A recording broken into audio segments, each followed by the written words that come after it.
बुला सके, लेकिन जो मंच पर आते हैं इस बात को कहते हैं, इसीलिए लेटर डाला गया कि इनका पर्दाफाश कैसे हम लोग करेंगे। प्रबंधन के लोग इनको फाश तक नहीं डालते हैं, इनकी बात सुनते भी नहीं है, लेकिन ये इनका काम है कि मंच पर बैठना, देश के निवेशकों को भ्रमित करना, जिससे पीआईएल में लोग नहीं जुड़े, कानूनी कार्रवाई में नहीं जाएं, एफआईआर नहीं करें। ये इनका भ्रम करने का काम है और ये कर रहे हैं। हम तो अपने निवेशक से कहना चाहते हैं कि इनकी बातों में क्यों आ रहे हो और क्यों रीसब्मिशन कर रहे हो आप।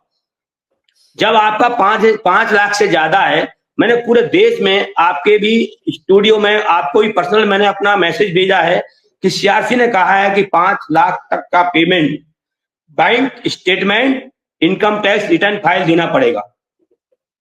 मैं सर आपके मंच पर वो बात रखता हूं जो मैं आपको पहले प्रमाण देता हूं, मैंने कई बार कहा है, और जो सहारा के अंधभक्त लोग बैठते हैं वो आपको प्रमाण नहीं देते। हम पहले आपको प्रमाण देते हैं, मैंने कई बार कहा है।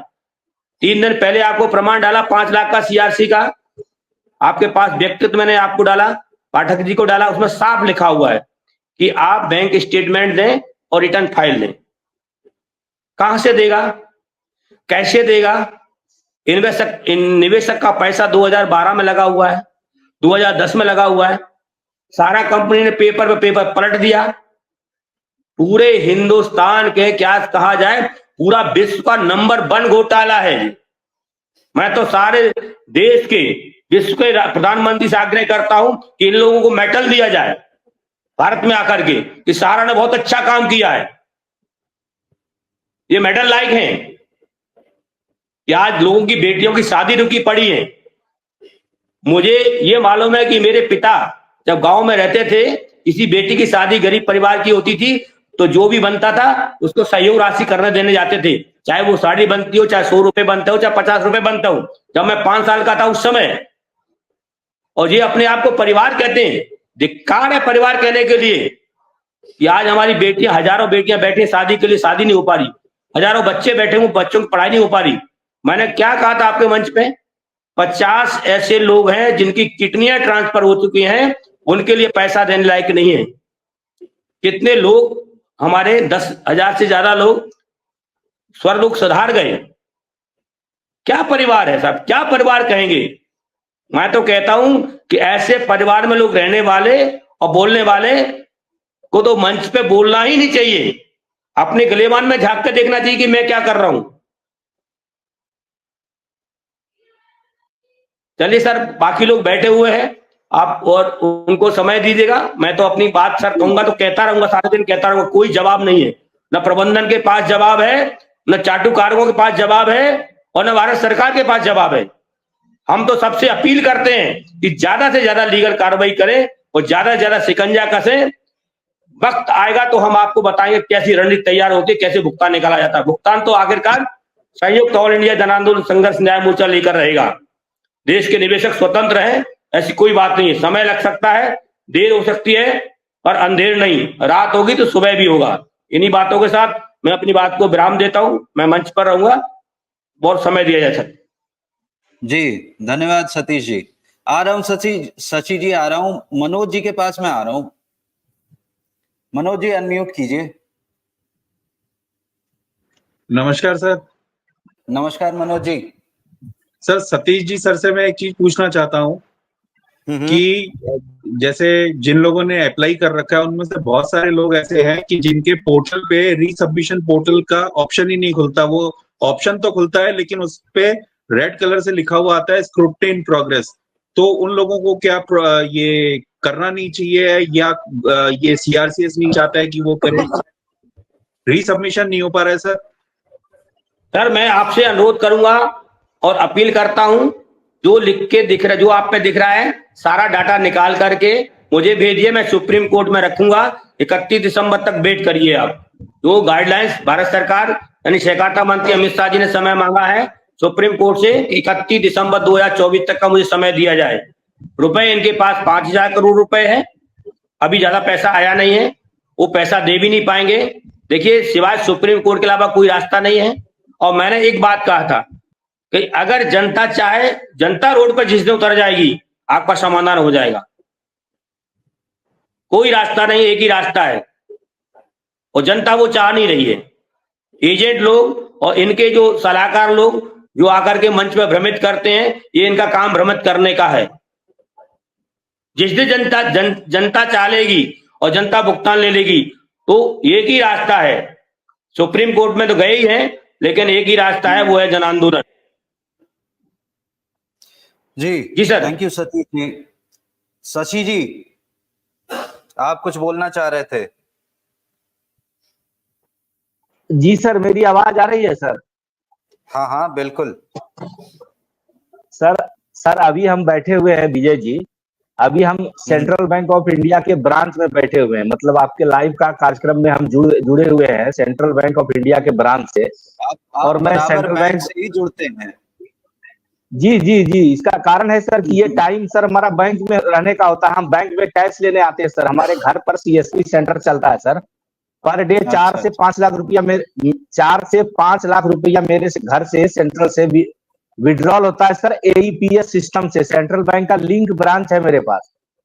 और सर आपको बता दें कि सर जिस ब्रांच में हम बैठे हैं, यहीं पर सहारा इंडिया का फ्रेंचाइजी का जो है ना अकाउंट था। हमको पूरी जानकारी है, मतलब बैंकिंग सेक्टर में सर हमको बहुत ज्यादा नॉलेज है, क्योंकि मैं 10, 12, 20, 15 साल से सर बैंक से लिंक। तो यहाँ पर उसका एक बैंक का एक अकाउंट था सर, जहां पर दिन भर का लेन देन का बाकी पैसा यहाँ जमा होता था कैश में। आपको हम कैश काउंटर भी दिखा देते हैं, ये देखिए कैश काउंटर है ये। यहाँ पर सर डेली सहारा इंडिया का जो फ्रेंचाइजी मैनेजर था। मैं शशि जी, मैं अनुरोध करूंगा, ऐसे बैंक में अगर आप बैठे हुए हैं तो अपने तक ही रखिए, इधर उधर कैमरा मत घुमाइए, वो बैंक रूल्स के अगेंस्ट भी हो सकता है। जी जी जी जी, जी। और आप बैंक की बात मत करिए प्लीज। आपसे अनुरोध है कि बैंक का आप काम करते हैं तो बैंक की बात मंच पर न करें प्लीज। आपका देखिए रास्ता में आने जाने का भी अपना ख्याल रखें प्लीज, आपसे अनुरोध है, हाथ जोड़ी की विनती है। आप बैंक का काम करते हैं सर बताते हैं कि मतलब यहाँ से बगल में ही सर फ्रेंचाइजी ब्रांच था सहारा इंडिया का, और उस ब्रांच के फ्रेंचाइजी मैनेजर को मैं जानता हूँ, विष्णुलाल शाह है। और एक सप्ताह पहले एक थाना परिसर के गेट पर चाय नाश्ता की दुकान थी, उसका पर डे डिपॉजिट 100 रुपये का रेकरिंग या आरडी था कुछ ऐसा, जिसका समय पूरा होने के बावजूद जो एफसी मैनेजर है वो भुगतान नहीं दिया। तो एक सप्ताह पहले उसकी गाड़ी को रोक करके वहां से दुकानदार ने, पति पत्नी दोनों दुकान करता है, चाय नाश्ता का साधारण दुकान है, और उस पति पत्नी ने उस फ्रेंचाइजी मैनेजर की गाड़ी रोकी थाना के गेट पर। मतलब थाना वहां से 10 कदम पीछे है और थाना के ही गेट पर चाय नाश्ता की दुकान है, और उसकी गाड़ी छीन ली और मोटरसाइकिल की चाबी ले ली। बोली कि मेरा जितना पैसा जमा है मैच्योरिटी हो चुका है, आप भुगतान दीजिए, आप अपनी गाड़ी ले जाइए, और आप अपनी प्रतिष्ठा चाहते हैं तो मेरा पैसा दीजिए। और उस मैनेजर को सर 50,000 रुपया उसका मैच्योरिटी अमाउंट होता था, एक सप्ताह पहले उसने दिया, और फिर उसकी गाड़ी की चाबी वहां पर उसको वापस मिली।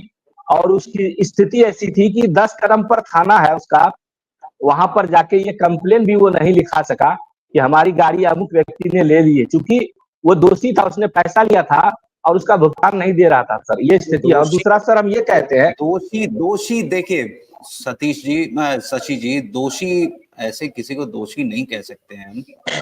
चलिए सर, चलिए आगे बढ़ते हैं सर। हम ये कहते हैं कि सर हमने जो अपना सहारा इंडिया का बॉन्ड जो स्कैन करके सर पोर्टल पर डाला, सीआरसीएस पोर्टल पर, तो हम आपको बताते हैं कि सर जो मेरा नाम आधार कार्ड में है, जो पैन कार्ड में है, जो वोटर कार्ड में है, वही जो बैंक अकाउंट में है, और जो मतलब सहारा इंडिया का बॉन्ड में है, कहीं पर भी स्पेल का मिसमैच नहीं है सर, रत्ती भर भी मतलब गलती नहीं है। मतलब सहारा इंडिया का बॉन्ड में जो नाम है, जो डेट ऑफ बर्थ है, वही मेरा पैन कार्ड में है, वही आधार कार्ड में है, वही मेरा बैंक अकाउंट में सेम टू सेम है सर।